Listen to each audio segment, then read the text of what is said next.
Hello everyone, मेरा नाम है अंकिता सेलाकुटी और मैं हूं आपकी बायोलॉजी एजुकेटर। इस वीडियो में हम स्टार्ट करने जा रहे हैं क्लास 12th बायोलॉजी का chapter number 1, that is sexual reproduction in flowering plants.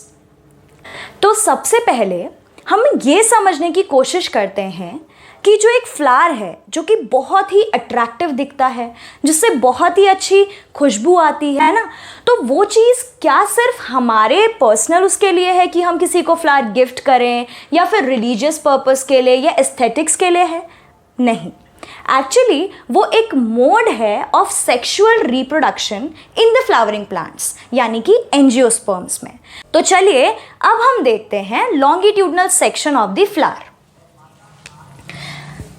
सबसे पहले हमारी एक स्टॉक रहती है इस तरीके से, यहाँ पे एक स्टॉक है और ये है एक बल्जिंग पार्ट जिसको हम बोलते हैं थैलेमस,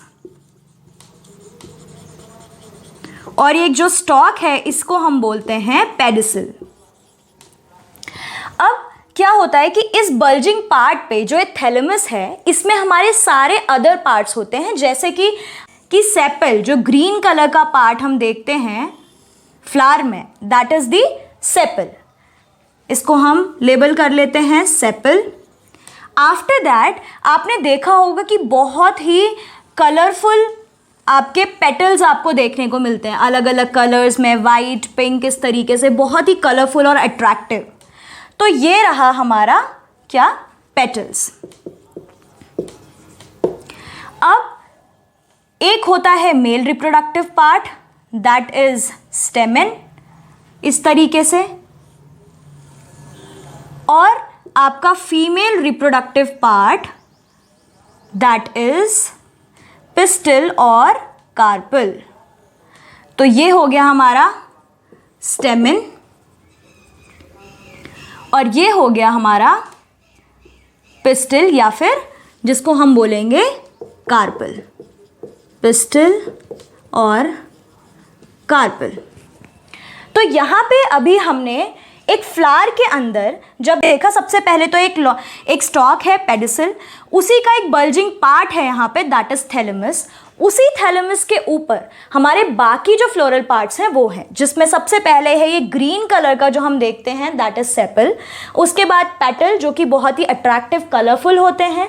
फिर हमने बात करी मेल, जिसमें गैमीट हमारा बनेगा, दैट इज स्टेमेन। उसके बाद हमने बोला female reproductive part, that is pistol या कार्पल। अब हमने कैलिक्स, करोला, एंड्रोशियम, गाइनोशियम, इनके बारे में भी सुना है, तो वो क्या है? अगर हम बात करें सेपल की, तो जो ग्रुप ऑफ सेपल्स होता है, क्या होता है? ग्रुप ऑफ सेपल्स होता है, उसको हम बोलते हैं कैलिक्स। ओके, अगर हमसे पूछेंगे कि कैलिक्स क्या है, तो group of sepal is known as calyx. उसके बाद ग्रुप ऑफ पेटल्स को क्या बोलते हैं हम? करोला। ओके, देन आपका स्टेमेन, स्टेमेन को हम कह सकते हैं एंड्रोशियम, एंड पिस्टल और कार्पल इज गाइनोशियम, गाइनोशियम बोलते हैं। ठीक है, तो ये हमने देखा स्ट्रक्चर। अब ये जो ग्रीन पार्ट होता है ये ऑब्वियसली ये आउटर मोस्ट वोरल है। होल्ड मतलब टोटल यहाँ पे आपको 4 वोरल्स दिख रहे हैं आपको। 4 वोरल्स कौन कौन से हैं? पहला है आपका सेपल, देन है आपका पेटल जो कि कलरफुल पार्ट है, उसके बाद है आपका स्टेमेन, उसके बाद है आपका क्या, आपका पिस्टल या फिर कार्पल। तो अब हम नेक्स्ट बात करते हैं कि इनका फंक्शन क्या है। पहले तो हमने बोला कि सेपल आउटर मोस्ट है, तो ऑब्वियसली उस आउटर मोस्ट पार्ट का प्रोटेक्शन में हेल्प होगा। अब वो प्रोटेक्शन किसको करेगा? जो हमारा बड है उसको प्रोटेक्टिवनेस देगा। और ये जो पेटल्स हैं सिर्फ हमारे लिए कलर नहीं है, बल्कि इन पेटल्स इतने कलरफुल, इतने अट्रैक्टिव इसलिए हैं ताकि वो इंसेक्ट्स को अट्रैक्ट कर सकें, ताकि यहाँ पे पॉलिनेशन यानी कि जो आपका मेन फर्टिलाइजेशन होने वाला है उसके लिए जो आपका गैमीट आना है, मेल गैमीट, इसके ऊपर लैंड कर सके। तो वो उनके अट्रैक्शन के लिए है। ठीक है, तो अब हम नेक्स्ट बात करते हैं कि इन वोरल्स का मेन काम क्या है। एक्चुअली जो ये 4 वोरल्स हमने देखे, सेपल, पेटल, उसके बाद आपका स्टेमेन, फिर आपका पिस्टल और कार्पल, उसमें से जो सेपल और पेटल हैं ये एक्चुअली कैसे हैं, नॉन एसेंशियल हैं। यानी कि हम इनको नॉन एसेंशियल क्यों बोल रहे हैं, क्योंकि कहीं ना कहीं ये डायरेक्टली इन्वॉल्व नहीं है सेक्सुअल रिप्रोडक्शन में, बल्कि वहीं जो हमारा पिस्टल या कार्पल जिसको हम बोल रहे हैं, फीमेल रिप्रोडक्टिव पार्ट और मेल रिप्रोडक्टिव पार्ट यानी कि स्टेमन बहुत ज़्यादा इसेंशियल है, क्योंकि वही एक्चुअली में मेल रिप्रोडक्टिव सिस्टम है या male reproductive female reproductive part है। तो इसीलिए ये दोनों क्या है, हमारे इसेंशियल वोल्स हैं, और स्टेमन और पेटल क्या है, हमारे नॉन इसेंशियल वोल्स। तो टोटल जो 4 वोल्स हैं हमारे पास, उसमें से हमने इसको 2 कैटेगरी में डिवाइड किया है। पहली कैटेगरी है हमारी इसेंशियल वोल की, और दूसरी कैटेगरी है हमारी नॉन इसेंशियल वोल की। तो जो नॉन इसेंशियल है वो तो हमें पता चल गया, हमने बोला सेपल और जो पेटल है वो सिर्फ प्रोटेक्शन का काम कर रहा है या फिर इंसेक्ट्स को अट्रैक्ट करने का काम कर रहा है। तो ये डायरेक्ट इन्वॉल्वमेंट नहीं दिखा रहे, ऑल्दो इनका बहुत इंपॉर्टेंट रोल है, क्योंकि इनके बिना ये चीज़ पॉसिबल हो भी नहीं पाएगी, बट ये मेनली रिस्पॉन्सिबल नहीं है, इसलिए इनको नॉन एसेंशियल की कैटेगरी में हमने डाल दिया। वहीं जो हमारा मेल रिप्रोडक्टिव पार्ट है या फीमेल रिप्रोडक्टिव पार्ट है या मेल रिप्रोडक्टिव पार्ट है, दैट इज स्टेमन और पिस्टल कार्पल, ये क्या है, हमारे इसेंशियल वोल्स हैं। ठीक है, अब हम नेक्स्ट बात करेंगे कि जो स्टेमन है हमारा, यानी कि जो मेल रिप्रोडक्टिव पार्ट है, उसको हम थोड़ा डिटेल में उसका स्ट्रक्चर समझने की कोशिश करेंगे। हमें पहले देखना पड़ेगा कि जो स्टेमन है उसमें 2 पार्ट हैं। ये हमारा स्टेमन का एक पार्ट और दूसरा है ये पार्ट। अब जो थैलेमस हमने बात करी, हमने बोला ये जो बल्जिंग पार्ट है इस पेडिसल के ऊपर, जो स्टॉक है जहाँ पे मोटी हो रही है स्टॉक, इसको हमने थैलेमस बोला था। इस थैलेमस के ऊपर ही ये स्टॉक आएगी। ये पूरा हमारा क्या है, पूरा का पूरा ये है हमारा स्टेमन है। अब जो स्टेमन का ये जो स्लेंडर या लॉन्ग पार्ट आपको दिख रहा है, स्टॉक जो दिख रही है, इस स्टॉक को हम क्या बोलते हैं, फिलामेंट। क्या बोलते हैं, फिलामेंट। और जो ये पोर्शन आपको दिख रहा है दैट इज एंथर। तो स्टेमन के हमारे 2 पार्ट्स हो गए, एंथर और फिलामेंट। अब आपसे एक क्वेश्चन पूछा जाता है कि जो फिलामेंट है, यानी कि फिलामेंट का कौन सा पार्ट, प्रॉक्सिमल या फिर डिस्टल, इन दोनों में से कौन सा पार्ट जो है एंथर के साथ अटैच होता है, एक क्वेश्चन। दूसरा क्वेश्चन आपसे ये पूछा जाएगा कि फिलामेंट का कौन सा पार्ट थैलेमस से जुड़ा रहता है, इसको हमने बोला थैलेमस है ये। ठीक है, तो यानी कि अब हम देखेंगे कि जो फिलामेंट है, अब आपको कैसे याद रखना है, 2 टर्म है, एक है प्रॉक्सिमल, एक है डिस्टल। तो आप इसको ऐसे याद रखिए, P फॉर प्रॉक्सिमल और P for pass, D for distal और D फॉर दूर। अब कैसे देखो इसको करेंगे, पास और दूर किसकी रेफरेंस में, जैसे अगर मैं इस हाथ की बात करूं तो ये वाला एंड मेरे पास है, मैं अपने रिस्पेक्ट में बात करूंगी, और ये जो फिंगर टिप्स हैं ये क्या है, मेरे से दूर है। तो यानी कि ये मेरा प्रॉक्सिमल एंड है, ये मेरा डिस्टल एंड है। ठीक है, तो अब जो हम प्रॉक्सिमल और डिस्टल डिसाइड करते हैं वो करते हैं with respect to the thalamus. तो यानी कि जो इस फिलामेंट का प्रॉक्सिमल एंड है, पास वाला एंड है, किसके रिस्पेक्ट में, with respect to the thalamus. तो वो हो गया ये वाला पॉइंट, तो इसको हम बोलेंगे प्रॉक्सिमल एंड, राइट, और ये वाले एंड को हम बोलेंगे डिस्टल एंड।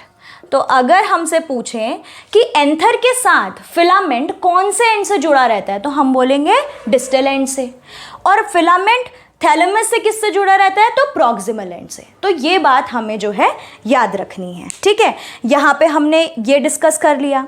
अब हम क्या करेंगे, एंथर का हम ट्रांसफर सेक्शन कट करेंगे, यानी कि एंथर जो है ये वाला पार्ट, इसको हम इस तरीके से कट करेंगे, ना कि इस तरीके से।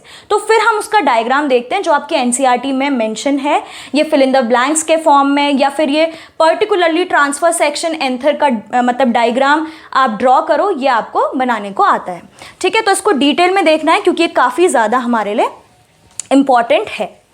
तो ट्रांसफर सेक्शन जब हम कट करते हैं एक एंथर का, तो हम देखते हैं कि इसमें हमें 4 इसके एंड्स दिख रहे हैं। कुछ इस तरीके से, एक एंड, दूसरा एंड, तीसरा और चौथा।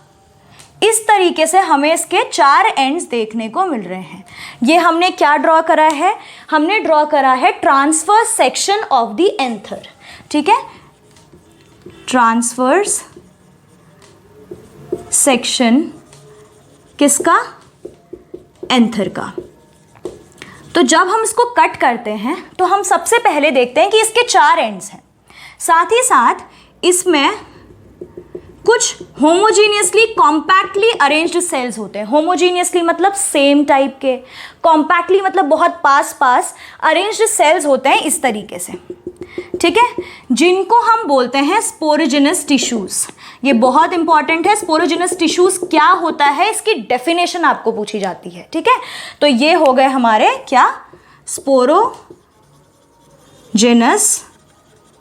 टिश्यूज। अब हमने बोला कि जो हमारा एंथर है उसके 4 एंड्स हैं। इसके वजह से हम ये बोल सकते हैं कि जो हमारा एंथर है वो टेट्रागोनल है। ठीक है, तो हम साइड बाय साइड इसकी कैरेक्टरिस्टिक्स भी लिखते जाएंगे, क्योंकि 4 एंड्स हैं तो हम बोलेंगे ये कैसा है? Tetragonal structure. अब हम देखते हैं कि जो हमारा ये स्ट्रक्चर है एंथर का, वो एक्चुअल में 2 पार्ट में डिवाइड हो सकता है। यानी कि इसका एक लोब इधर, एक लोब इधर, तो 2 लोब्स में डिवाइडेड है। इसीलिए इसको हम बायलोब्ड बोलते हैं। क्या बोलते हैं? बायलोब्ड। तो हम बोल दे रहे हैं कि जो एंथर है वो बायलोब्ड है। ठीक है, अब इसमें क्या है? 2 थीका हैं एट ईच लोब। पहला थीका, दूसरा थीका, एक लोब में। पहला थीका, दूसरा थीका, एक लोब में। तो ये क्या है? डायथीकस। तो अब इसको हम बोलेंगे डायथीकस। ठीक है, अभी इतनी बात हमने कर ली। हमने बोला स्पोरोजिनस टिश्यूज हैं, डायथीकस है, टेट्रालोब्ड है। अब इसमें क्या है कि यहाँ पे आपके स्पोरेंजियम होते हैं, यानी कि वो चैम्बर्स होते हैं जिनके अंदर पॉलन ग्रेन्स रहेंगे। अभी हम देखेंगे कि यही स्पोरोजिनस टिश्यूज आगे चल के प्रॉपरली मैच्योर होके पॉलन ग्रेन्स बनाएंगे और जिसके अंदर बनेगा मेल गैमेट। तो यहाँ पे वो चैम्बर है, एक चैम्बर, 2 चैम्बर, तीसरा और चौथा, जिसको हम बोलते हैं स्पोरेंजियम। क्या बोलते हैं? स्पोरेंजियम। जिसके वजह से यहाँ पे टोटल 4 स्पोरेंजियम हैं, इसलिए हम बोलते हैं कि एंथर इज टेट्रास्पोरेंजिएट। कैसा है? टेट्रास्पोरेंजिएट।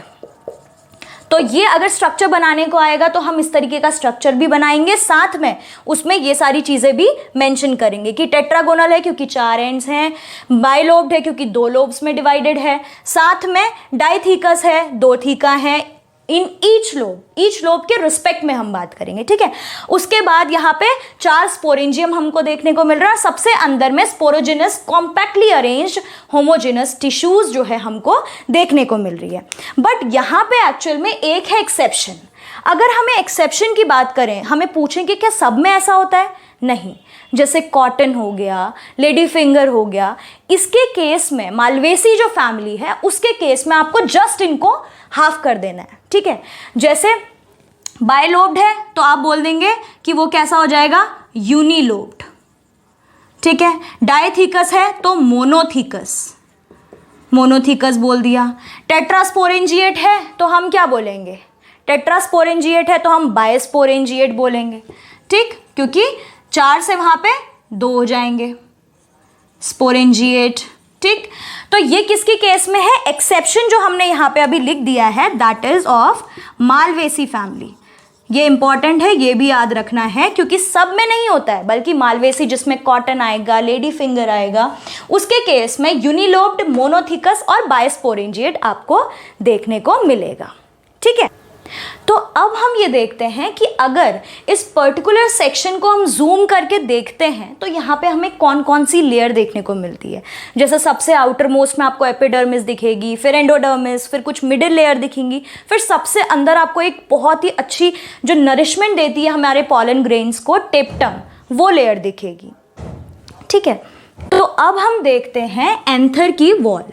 ठीक है, एंथर की वॉल में हमें टोटल जिस तरीके से आउटर मोस्ट एरिया से अंदर की तरफ को हम जाते जाएंगे और हम देखते जाएंगे कि टोटल 4 लेयर्स हैं, ठीक है। सबसे पहले है आउटर मोस्ट एपिडर्मिस। कौन सी लेयर है? एपिडर्मिस, जो कि हमारी आउटर मोस्ट लेयर है। उसके बाद है हमारी एंडोथीशियम, ठीक, एंडोथीशियम आ गई। फिर है हमारी मिडिल लेयर, और फिर हम बात करेंगे सबसे इनर मोस्ट लेयर की, दैट इज टेप्टम।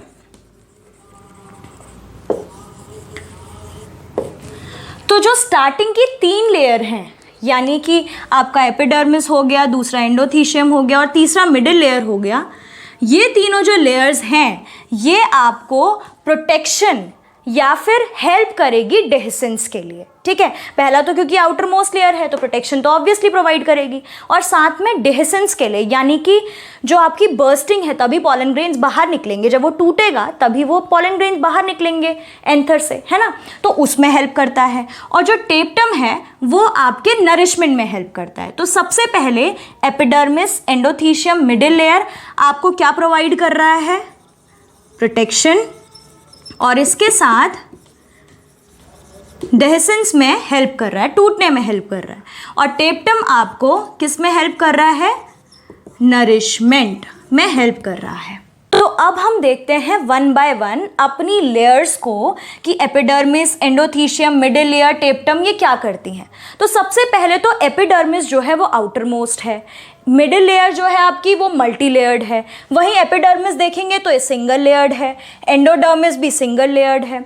अब जो मिडिल लेयर है ये 2 to 3 लेयर्ड है, तो ये इंपॉर्टेंट है, आपको पूछा भी जा सकता है कि इनमें से कौन सी लेयर है जो मल्टी लेयर्ड है। तो middle layer, M for middle याद कर लो, M से मल्टी लेयर, ठीक है। और बाकी ये एपिडर्मिस क्या है? क्योंकि आउटर मोस्ट है तो ये प्रोटेक्शन देगी, प्रोटेक्टिव कवरिंग हो गई, ठीक है। और ये 2n है, स्पोरोफिटिक है, यानी कि 2n इसका प्लॉइडी नंबर होगा, और ये सिंगल लेयर्ड है, ठीक। अब हम बात करें एंडोथीशियम की, जो एपिडर्मिस के अंदर है, मतलब टुवर्ड्स दी पॉलन ग्रेन्स ये रहेगी।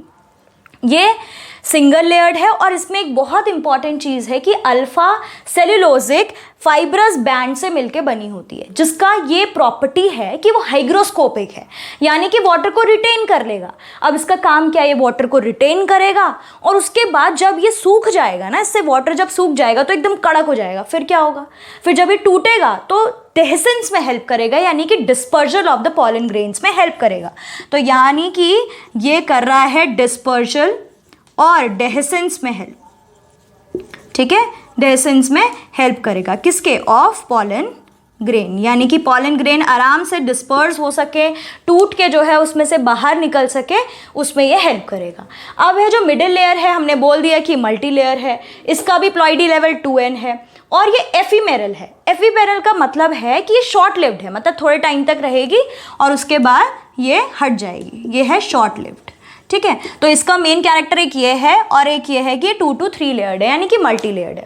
फिर हम बात करें टेप्टम की, तो टेप्टम जो है इनर मोस्ट है, यानी कि जो पॉलन ग्रेन के सबसे पास है, दैट इज टेप्टम। क्योंकि सबसे पास है तो ये बहुत इंपॉर्टेंट काम करेगी, दैट इज नरिशमेंट का। और भी बहुत इंपॉर्टेंट काम है, बट सबसे मेजर जो काम आपको क्वेश्चंस में भी ज़्यादातर जो पूछा जाता है, दैट इज नरिशमेंट, ठीक है। और इसका क्या है? बाकी सब आपने देखे 2n है, ये भी 2n है, ये भी 2n है, ये भी 2n है, यानी कि डिप्लॉइड है, बट इसमें पॉलीप्लॉइडी मिलेगी, यानी कि या तो 3n, 4n, 5n, इस तरीके से प्लॉइडी लेवल आपको देखा जाएगा। अब ये है बाइन्यूक्लिएट, वैसे ये मल्टी न्यूक्लिएट होता है, बट एनसीईआरटी में बाइन्यूक्लिएट मेंशन है तो हमने भी बाइन्यूक्लिएट मेंशन किया, यानी कि यहाँ पे एक सेल के अंदर 2 न्यूक्लियस हैं। तो आपसे एक क्वेश्चन है आपके उसमें मेंशन्ड कि बाइन्यूक्लिएट स्टेज कैसे आई? तो ऑब्वियसली कैसे आएगी, जब एक सेल में जब डिवीजन होता है, एक सेल से 2 सेल कैसे बनते हैं? पहले कैरियोकाइनेसिस होती है, कैरियो मतलब न्यूक्लियस, काइनेसिस मतलब डिवीजन। तो पहले न्यूक्लियस का डिवीजन होता है, फिर साइटोप्लाज्म का डिवीजन होता है। बट इस केस में क्या होगा? न्यूक्लियस का डिवीजन हो जाएगा बट साइटोकाइनेसिस का डिवीजन नहीं होगा, यानी कि साइटोकाइनेसिस पॉसिबल नहीं हो पाएगी। तो इसका आंसर हम क्या लिखेंगे कि जो आपका karyokinesis not followed by cytokinesis, that is the answer, ठीक है। उसके साथ ये क्या करता है? यूबिश बॉडी बनाता है, बहुत इंपॉर्टेंट। यूबिश बॉडी जो है हमारा कौन बना रहा है? टेप्टम। अब ये यूबिश बॉडी का इंपॉर्टेंट काम क्या है? ये फर्दर फॉर्म करती है स्पोरोपोलिनिन।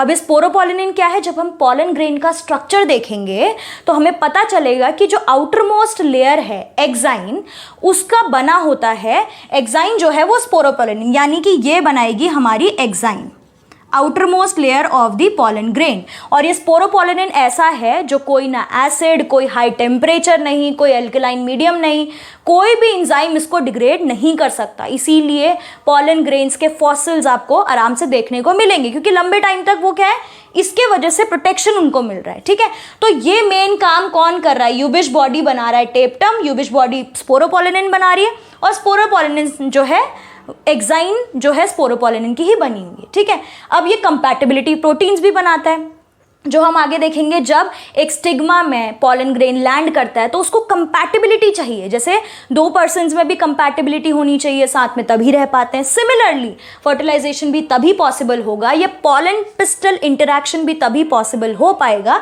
जब ये कंपैटिबिलिटी प्रोटीन्स बना के उन दोनों में कंपैटिबिलिटी बैठ पाएगी। ठीक, फिर कुछ एंजाइम्स बनाते हैं। कौन कौन से एंजाइम बनाते हैं, जैसे कि कैलेज एंजाइम बनाएंगे, अमाइलेज एंजाइम बनाएंगे, और आपके पैक्टिनेज एंजाइम बनाएंगे। ठीक है, ये एंजाइम्स हैं जो ये फॉर्म करते हैं, यानी कि जैसे पैक्टिन को डाइजेस्ट करना है, या कैलोज एक होता है उसको डाइजेस्ट करना है, अभी हम आगे पढ़ेंगे तो आपको समझ में आएगा। अमाइलेज हो गया, ये एंजाइम भी आपका टेप्टम बनाएगा। फिर है आपके हार्मोन, जो IAA इंडोल एसिटिक एसिड जो है, ये हमारा यही हार्मोन जो है टेप्टम बना रहा है। उसके बाद जो पॉलन किट है, यानी कि जब स्टिग्मा स्टाइल ओवरी, इस तरीके से हमारा ये जो ओवरी रहता है, कार्पल का स्ट्रक्चर रहता है जब, तो इस तरीके से जब यहाँ पे आता है ये, तो इस पॉलन ग्रेन के बाहर पे एक येलो कलर का सब्सटेंस, स्टिकी सब्सटेंस, ताकि ये पॉलन ग्रेन इस पे जाके आराम से स्टिक हो सके, तो वो पॉलन किट भी कौन फॉर्म करता है, टेप्टम। ठीक है, तो आज के लेक्चर में बेटा बस इतना ही। यहाँ तक आप चीज़ों को रिवाइज करें, अच्छे से समझने की और कोशिश करें, NCERT को पढ़ें, और अगर कोई भी क्वेरी हो तो आप कमेंट बॉक्स में से पूछ सकते हैं। और इनफैक्ट अगर आपको वीडियो अच्छा लगा हो तो उसको लाइक करो, अपने दोस्तों के साथ शेयर करो, सब्सक्राइब करो, और साथ ही साथ अपना कोई भी आपको फीडबैक देना हो तो आप कमेंट बॉक्स में पूछ सकते हैं। चलिए अब मिलते हैं हम अपने नेक्स्ट सेशन में। Thank you.